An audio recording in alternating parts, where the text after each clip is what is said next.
Project Zomboid players fall roughly into two camps, those who can survive beyond a week and those who can't. If you fall into the camp that struggles to survive longer than a few hours, then pay careful attention as I'm about to give out some tips that will help you understand Project Zomboid better and make you a better player at what is perhaps the best zombie survival game in existence. But first, if you don't know who I am, my name's Drunkonlife, and I have over 500 Project Zomboid videos chronicling my successes and failures on this channel, and have channeled my inner Rick Grimes to the tune of 3,000 plus in-game hours. To put it simply, saying I love this game is a clear understatement. It all begins with understanding traits and occupations. Now, I'm not going to get into the best character builds because I feel that is quite personal based on playstyle, but I will say this. If you are brand new to the game, you should focus on the traits and occupations that will help you not get killed early on. What I mean by this is skills such as carpentry, metalworking, farming, fishing, etc. can all be worked on easily with skill books later, and it is my opinion that these occupations don't matter as much in the first couple of weeks anyway. Also, as tempting as a burglar may be, the fact that you can easily hotwire cars if you can survive a week or two makes the initial convenience of hotwiring cars not worth the cost of the occupation. All this said, the better occupations for a beginner are going to be the ones with a weapon skill attached to their occupation. For example, you can get a level 3 short blunt skill with the construction worker coming out of the gate, which means as long as you use short blunt weapons, which incidentally are probably the most common weapon out there, you will quickly level up your skill proficiency.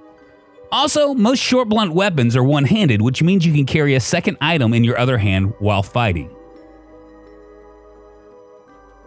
Additionally, with traits, you want to choose either traits that are hard to skill up or traits that will aid you with combat, or in the very least won't hurt you in combat. Probably the hardest traits to level up will be fitness and strength, as the XP scales significantly from one level to the next. Two traits that will significantly improve your survival chances are gymnast, because the nimble skill will make you more slippery, and keen hearing. Keen hearing will literally let you see a couple spaces behind you, making a zombie less likely to be able to sneak up on you. Probably one of the best traits to take. As you may or may not know, a rear attack by a zombie is almost always fatal. There are also negative traits that you can balance out your character that currently don't have consequences that are too severe. Before I list them, just know that Project Zomboid is still a work in progress, and they could change any of these traits to make the cost outweigh the benefits. These traits, my current go-to negative traits, are slow reader, weak stomach, prone to illness, smoker, high thirst, and slow healer.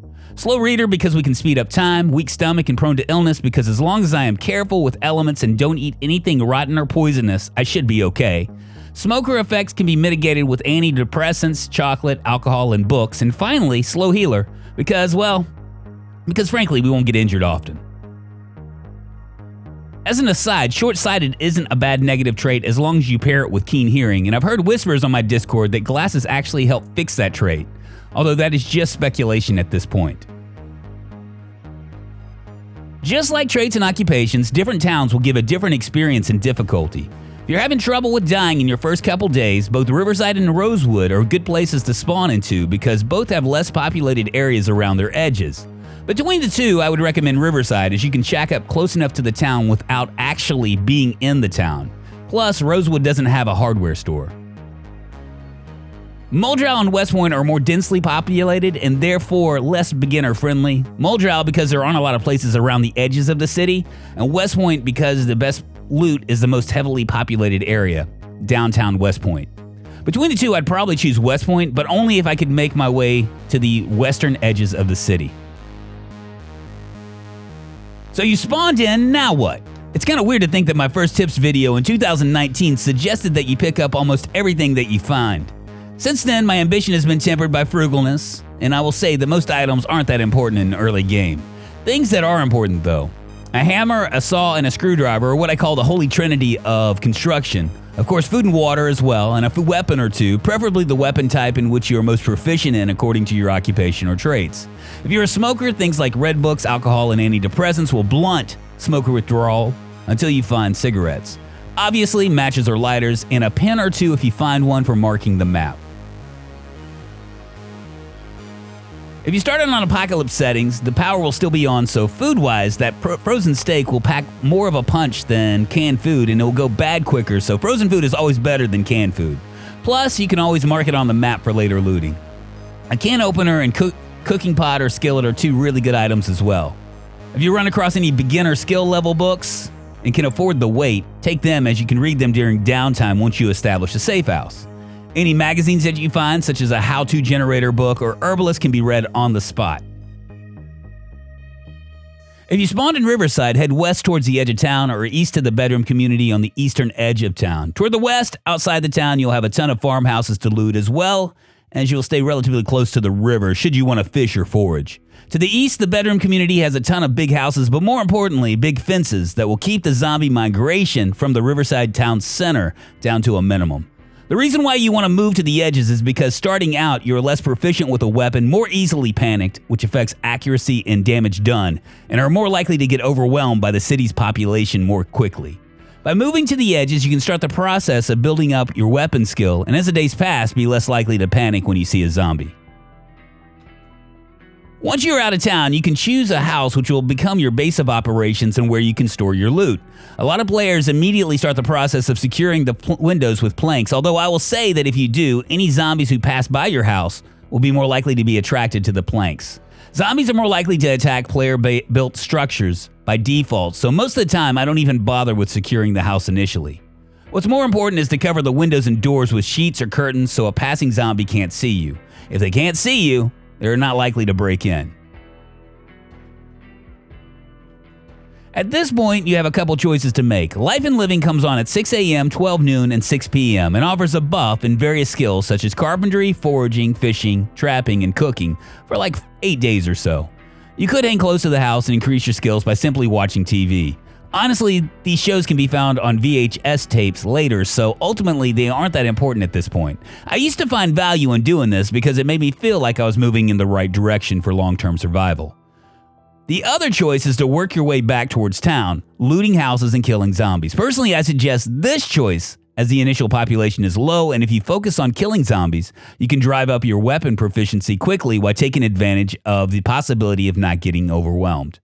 I can't overstate how important leveling up your weapon skill is, which is why you want to use the weapons that you have a proficiency in. You'll level up quickly, and the higher your skill level, the less stamina you'll use to kill a zombie, and the more zombies you can take on at one time. Your weapon skill level is a better determining factor for long-term survival than building things early game. Actions have consequences, and make no bones about it, Project Zomboid wants to kill you.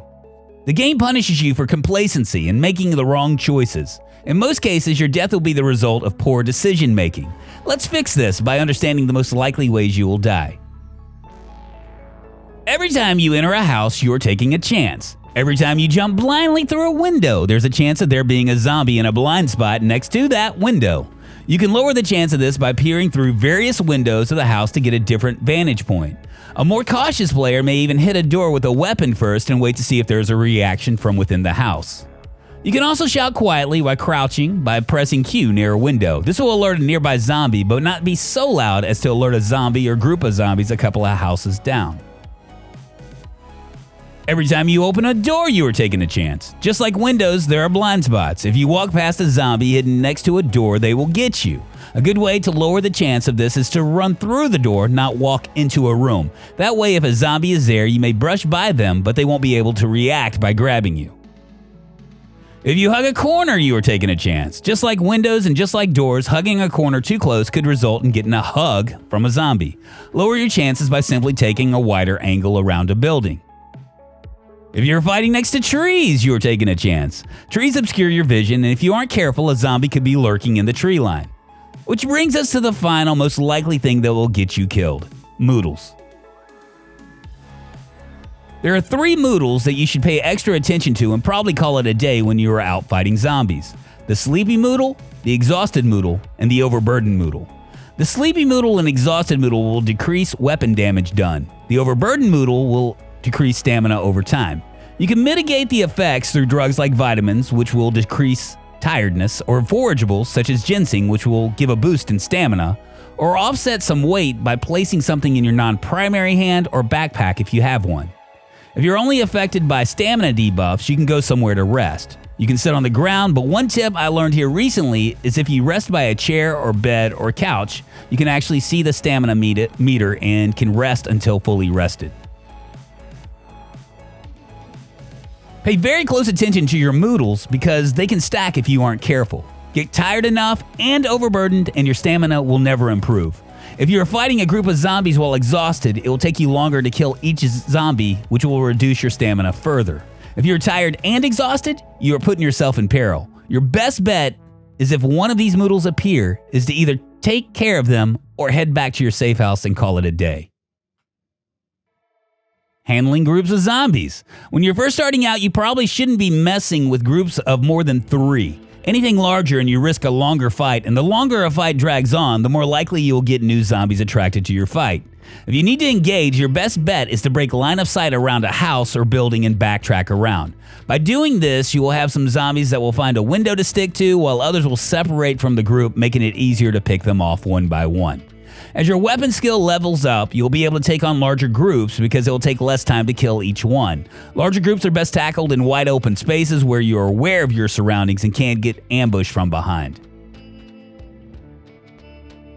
There's not really much more I can say other than if you stick to a certain weapon class group, you'll start to get a feel for how close you need to be and will be able to handle groups better. Moving from a long blunt to a short blunt will cause more whiffs and could increase the likelihood of getting grabbed. So let's recap. If you want to survive longer, here are the keys. Number 1, choose occupations and traits that will give you combat buffs and focus on your strengths combat-wise. Number 2, Riverside is the most beginner-friendly town in Knox County. If you're really struggling, choose this town until you get a better feel for the gameplay. Number 3, find a safe house along the edges of a town rather than living in the city. Number 4, your primary focus should be improving your combat skills early on by using a weapon in the weapon class you are experienced in. Number 5, approach any and every house with caution. Pay careful attention to blind spots such as close angles around buildings, going through windows, and casually walking through doors. Trees and bushes also yield blind spots. Number 6, pay special attention to your Moodles. If you are over-encumbered, tired, or exhausted, consider calling it a day and heading back to your safe house. If you have 2 of those Moodles, don't risk it. And finally, number 7, when you see a larger group, consider ways to separate the group into smaller packs before tackling them, especially if you're just starting out. As you get stronger, larger groups are best handled in wide open spaces such as yards and roads. Well, that does it for this video. If you enjoyed this video, consider giving it a thumbs up on your way out, and if you haven't subscribed to this channel, why not? My name is Drunkonlife, and until next time, stay safe, y'all.